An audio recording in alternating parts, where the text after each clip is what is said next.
আমরা ইদানিংকালে লক্ষ্য করছি আমাদের দেশে এবং পৃথিবীর বিভিন্ন দেশে বেশ ঘন ঘন ভূমিকম্প হচ্ছে না?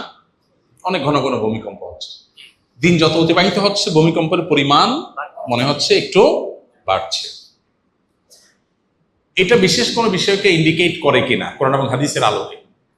কোরআন এবং হাদিস বিশ্লেষণ করলে আমরা দেখতে পাই যে সহিহ বুখারীর একটা হাদিস আছে, নবী করিম সাল্লাল্লাহু আলাইহি ওয়াসাল্লাম বলেছেন, লা তাকুমুস সাআহ, কিয়ামত ততক্ষণ পর্যন্ত কায়েম হবে না, আও হাত্তা ইউকবাদাল ইলম, যতক্ষণ পর্যন্ত পৃথিবী থেকে জ্ঞান তুলে নেওয়া হবে না। জ্ঞান বলতে কোরআন হাদিসের জ্ঞান, ইলম। এই ইলম তুলে নেওয়া হবে। পৃথিবীতে আলিম থাকবে, ইলম থাকবে না। হুজুর অনেক থাকবে কিন্তু গভীর ইলম থাকবে না। তো ইলম এর আসল প্রাণ পৃথিবী থেকে উঠে যাবে। তারপর পৃথিবীর ধ্বংস হওয়ার সময় নিকটবর্তী হবে।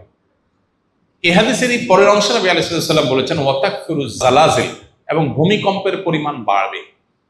কিয়ামত নিকটবর্তী হওয়ার আলামত হলো যে পৃথিবী থেকে ইলম উঠে যাবে, ভূমিকম্পের পরিমাণ বাড়বে। এই হাদিসের মধ্যে, যেটি বুখারীতে বর্ণিত হয়েছে, এই হাদিসের মধ্যে পরিষ্কারভাবে বোঝা গেল পৃথিবীর বয়স আয়ু শেষ হয়ে কিয়ামত নিকটবর্তী হওয়ার আলামত, ছোট আলামত আছে প্রায় 130টার বেশি।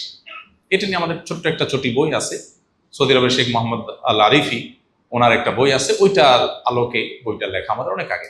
ওখানে কিয়ামতের 141 আলামত নামে ছোট্ট একটা ছোটি বই ছিল, বইটা আমরা আবার প্রকাশ করবো ইনশাআল্লাহ। এই বইয়ে ওই 131 যে ছোট আলামত আছে, ছোট আলামত বলতে যেগুলো অনেক আগে থেকে দেখা দিবে, এই আলামতগুলোর ভিতরে একটা এই হাদিসের আলোকে উল্লেখ করা হয়েছে যে পৃথিবীতে ভূমিকম্পের পরিমাণ বাড়বে কিয়ামতের আগে। কিয়ামতের সময় কাছাকাছি আসলে যত কাছাকাছি হবে ভূমিকম্পের পরিমাণ বাড়বে। বৈজ্ঞানিক বহু ব্যাখ্যা আছে, কিন্তু কোরআন এবং হাদিস যখন বলে কোনো কিছু এবং সেটা যখন বাস্তবে খাটে, এটার বৈজ্ঞানিক কোনো ব্যাখ্যা খুঁজে পাওয়া যায় না। পৃথিবীতে 500 বছর আগে এটা হয় না, এখন কেন হয়েছে? অনেক উত্তরই সায়েন্স বা বিজ্ঞান দিতে পারবে না, কিন্তু কোরআন হাদিসে বলা আছে কি আমাদের আগে এখন এটা হবে, তখন এটা হবে। এগুলোর বেশিরভাগ, এই যে নবী সাল্লাল্লাহু আলাইহি ওয়াসাল্লাম যে সময় ভবিষ্যদ্বাণী করে গেছেন 131টা কিয়ামতের আগে, এর বেশিরভাগ কিন্তু ঘটে গেছে, এর বেশিরভাগ বাস্তবায়িত পৃথিবীতে হয়ে গেছে।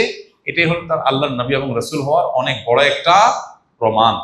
তো যাই হোক, পৃথিবীতে এই যে আপনার ভূমিকম্পের পরিমাণ বাড়বে, এটা কি আমাদের আলামতের মধ্যে থেকে একটা। আমাদের উচিত হলো ইস্তেগফার করা, আল্লাহর দিকে ধাবিত হওয়া, নির্মাণ সংক্রান্ত যে সমস্ত নীতিমালা আছে, গাইডলাইন আছে, সেগুলোকে ফলো করা।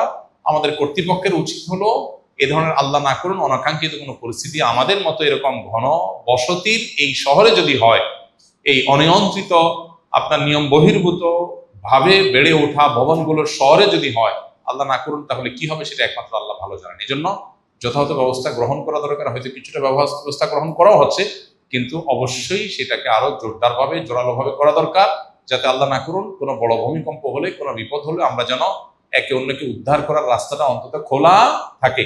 এক্ষেত্রে নির্মাণ বিধিটা আমাদের সবারই মেনে চলার চেষ্টা করা দরকার। আপনারা যে মসজিদে বসে আছেন, আসন্না ফাউন্ডেশন মসজিদ কমপ্লেক্স, আলহামদুলিল্লাহ, এই মসজিদ নির্মাণের শুরুর দিকে যখন আলোচনা হয় যে আমরা এটাকে কিভাবে নির্মাণ করব, তখন আমাকে অনেকে বলেছিল যে ঢাকায় মসজিদগুলোর জন্য প্ল্যান পাস করতে হয় না, রাজুক থেকে প্ল্যান পাস করতে হয় না, আমরা এটার জন্য প্ল্যান পাস করার দরকার নেই, যে পরিমাণ জায়গা ছাড়টার দিতে হয় এগুলো মসজিদের জন্য লাগে না, কেউ দেখতেও আসে না, এটা নিয়ে কড়াকড়িও করে না, এটা সয়ে নেয়, সহনীয়। এটা আমি বললাম না, এটা আমি কেন করব?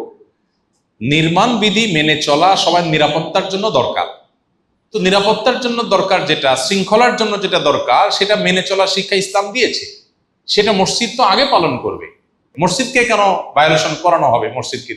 এটা তো উচিত হবে না। বলে যে না, ভায়োলেশন করলে আমরা অনেক বেশি জায়গা পাবো, অনেক বড় করতে পারবো, আমরা একটু ছোট হোক। আপনার দেখেন ডানে অনেক জায়গা, বামে অনেক জায়গা ছাড়া হয়েছে, দেখবেন অনেক জায়গা ছাড়া হয়েছে, বলে এগুলো নেওয়া যায় তো ভিতরে, আমরা নেওয়ার দরকার নেই। আল্লাহর ঘর, এখান থেকে মানুষ নীতি এবং আদর্শ শিখবে। এখান থেকে যদি ভায়োলেশন শিখে, তাহলে মানুষ শিখবে কোত্থেকে? শুধু ওয়াজ থেকে শিখবে? মসজিদ নিজেই তো, মসজিদের অবস্থান থেকেও তো মানুষ শিখবে। তাই আমি বললাম না, এটা হতে পারে না। আলহামদুলিল্লাহ, আমরা বললাম যে বাংলাদেশে কোন মসজিদ আপনার প্ল্যান পাস করছে, কে করে নাই, কোন মসজিদকে দিয়ে মসজিদ কমিটির লোকজন ভায়োলেশন করছে আর করে নাই, এগুলো আমাদের জানা নাই। তবে আমরা এগুলোকে সঠিক মনে করি না।